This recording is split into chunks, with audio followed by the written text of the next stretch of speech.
Listen, I mean, the Dodgers, we question their pitching, and then they shut out the Padres back-to-back.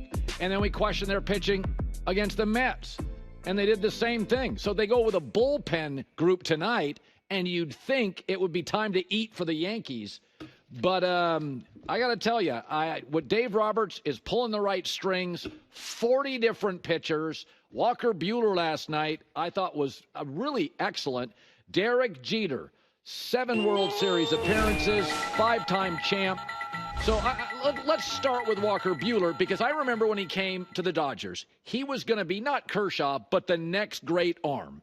And he threw hard, young, babyface. Then he gets hurt, and then he comes back. And it's like he doesn't quite overpower you, but he's still effective. What do you see from him? Well, I tell you what, the thing is, you said it. I think when Walker came up, he threw so hard that he could just throw the ball right by you. Anytime he gets in trouble, you rear back, you throw 100. Now he's turned into a pitcher.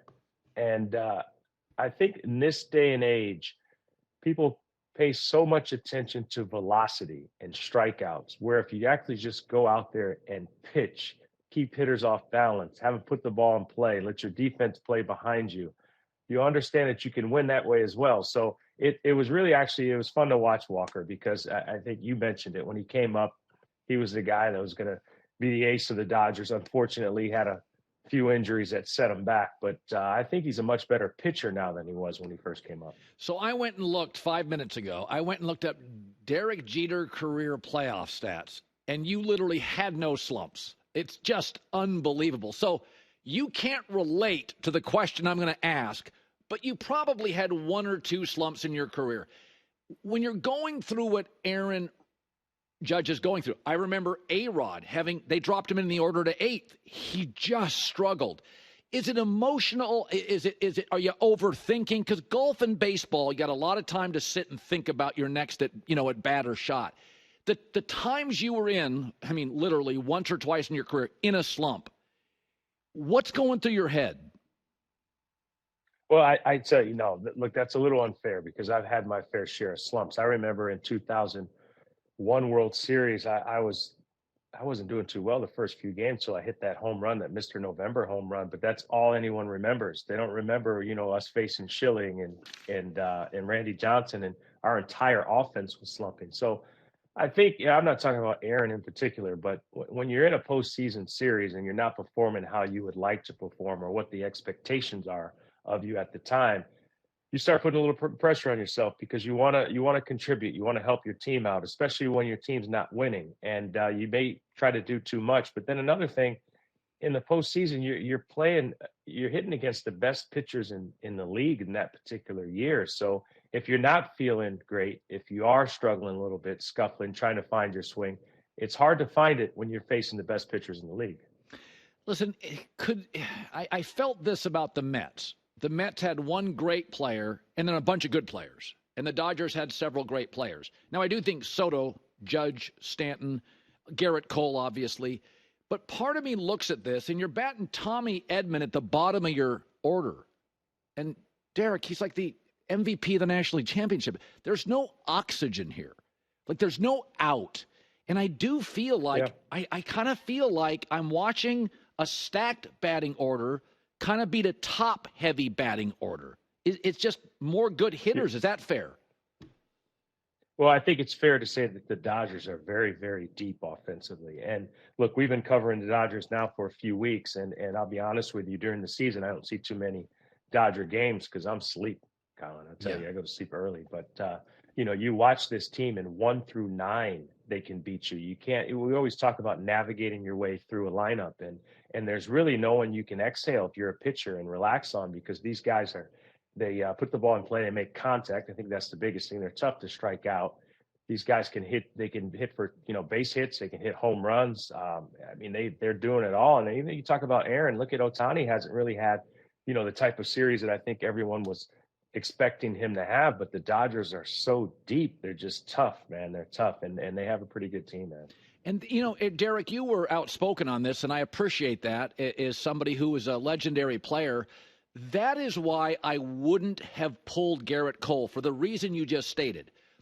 if you haven't seen the Dodgers a lot, if you can find a pitcher that can get through the lineup, just go with him. Don't mess around with it. Again, it's different. It's the Guardians. It's different. Or if it's the Mets. But I kind of thought in game one, if you can navigate through this ridiculous batting order, just let Cole go till he's on fumes. And you were outspoken. Do you think beyond game one it set a bad tone? Well, I wouldn't necessarily say tone. I think, look, we don't have all the information that the Yankees have. The things that they're dealing with. I mean, everyone has a blueprint for success when you go into a particular game. But the way I look at it is you have to watch. And Alex makes a good point on this. Is you just look in the other dugout and you see what they do when you take the pitcher out. We face a lot of great pitchers, and then when they come out of the game, everyone's running to the bat rack just because it's another look. And I thought, I thought Garrett was pitching well. Who knows what was going on behind the scenes? But I'm a firm believer you just let him ride as long as you can. But once again, let me just say it again. I'm not sure exactly what was going on behind the scenes, but if I was in the other dugout, I would have been happy that Garrett Cole was coming out. So Freddie Freeman has hit a home run in 5 straight World Series games dating back to Atlanta. This guy's had his son. That story's been well documented. His injuries. He is on a heater. Go to your playoff career. Did you ever have somebody hitting behind you that you couldn't wait to get on, that they're just seeing the ball? I mean, Freeman now, like, you expect to hit when he comes to the plate. Yeah. Take me to your career. Well, first, let me talk about Freddie. Let me tell you about Freddie first. Look, Freddie hits righties, he hits lefties, he hits fastballs, he hits off-speed pitches, he hits the ball to left field, center field, right field. Freddie Freeman is one of the best overall hitters in the game. Yesterday, I was saying to the guys, he reminds me a little bit of Edgar Martinez. Yeah. Edgar Martinez, he's right-handed, but this is a guy that hit for average. He hit for power. You don't think of him as being a home run hitter, but he hits for power, and that's exactly what Freddie does.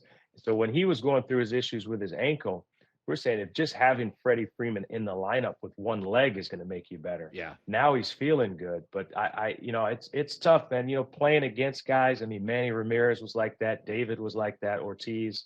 When these guys come to the plate and you're like, geez, you don't know what's going to happen. But he's locked in right now. And when Freddie Freeman is locked in, there's really no one way to pitch him. You just hope the person behind him's not swinging the bat well. Analytics are tough. I know Booney, I like him, and I've said this before. The Yankees, they don't make a lot of moves. Cashman's been there forever. The VPs, Aaron Boone, I appreciate that. I like continuity in my life. I like it in my business. Dave Roberts, similarly, people look at him and, well, he doesn't inspire players. And I'm like, listen, players have to inspire themselves if you're making $300 million. I think he's pulled the right levers in the postseason. Again, you say you go to bed early, but what have you seen from Dave Roberts that you like? Oh, Dave. Well, first of all, Dave Roberts is probably one of the best people you'll ever meet. He's always positive. Look, I think you talk to his players, they'll tell you he's there to pump them up, whether they're doing well in a slump and struggling a little bit. When you're struggling, you need that positive reinforcement.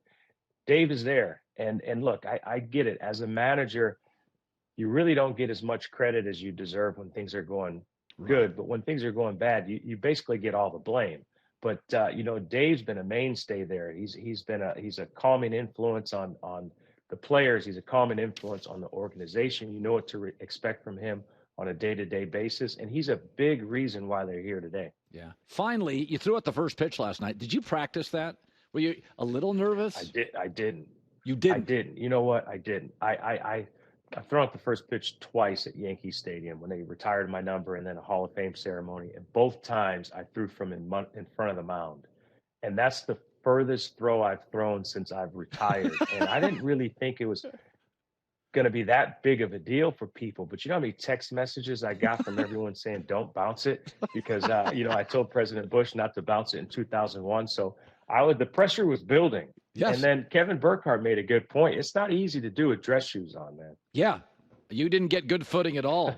Tip of the cap, Derek, to you. Excellent work. Hey, man, I appreciate it. All right, buddy. Good seeing you again.